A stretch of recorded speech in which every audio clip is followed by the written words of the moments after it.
ایک دفعہ کا ذکر ہے کہ کسی قبیلے کا سردار اپنے گھوڑے پر سوار تنہا صحرا میں جا رہا تھا۔ سفر کے دوران اس نے دیکھا کہ ایک شخص ریت میں دھنسا پڑا ہوا ہے۔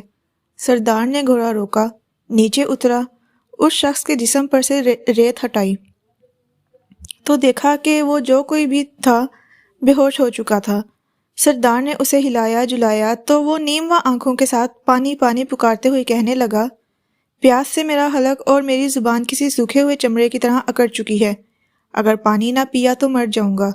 سردار نے سوچا کہ وضاحت سے اجنبی دکھائی دینے والا شخص جو ارد گرد کے کسی بھی قبیلے سے تعلق نہیں رکھتا پتہ نہیں کب سے یہاں بے یار و مددگار پڑا ہوا ہے۔ اس نے جلدی سے گھوڑے کی ذہن کے ساتھ لٹکی ہوئی جھاگل اتاری اور اس اجنبی کے ہونٹوں سے لگا کر اس کی پیاس بجھانے لگا۔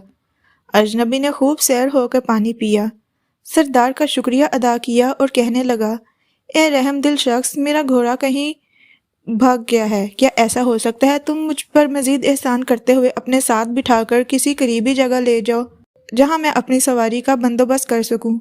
سردار نے خوش دلی سے کہا، ہاں کیوں نہیں۔ سردار گھوڑے پر سوار ہو کر اس اجنبی سے کہنے لگا، آ جاؤ میرے پیچھے بیٹھ جاؤ۔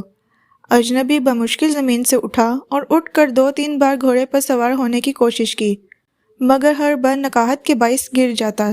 وہ سردار سے کہنے لگا، اس سنگ دل صحرا نے میرے جسم کی ساری طاقت نچوڑ لی ہے، برائے کرم کیا ایسا ہو سکتا ہے کہ آپ اتریں اور گھوڑے پر سوار ہونے میں میری مدد کریں؟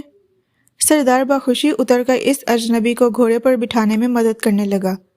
اجنبی جیسے ہی گھوڑے پر سوار ہوا، اس نے ایک زوردار لات سردار کے پیٹ میں رسید کی اور گھوڑے کو ایڑی لگا کر بھگا لے گیا۔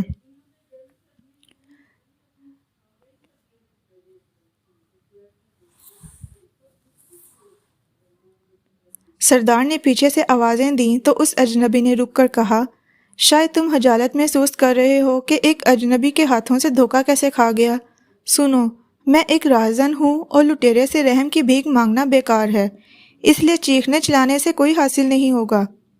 سردار نے جواب دیا، میں ایک قبیلے کا سردار ہوں اور بھیک مانگنا یا رحم کی درخواست کرنا ایک سردار کی شان کے خلاف ہوتا ہے۔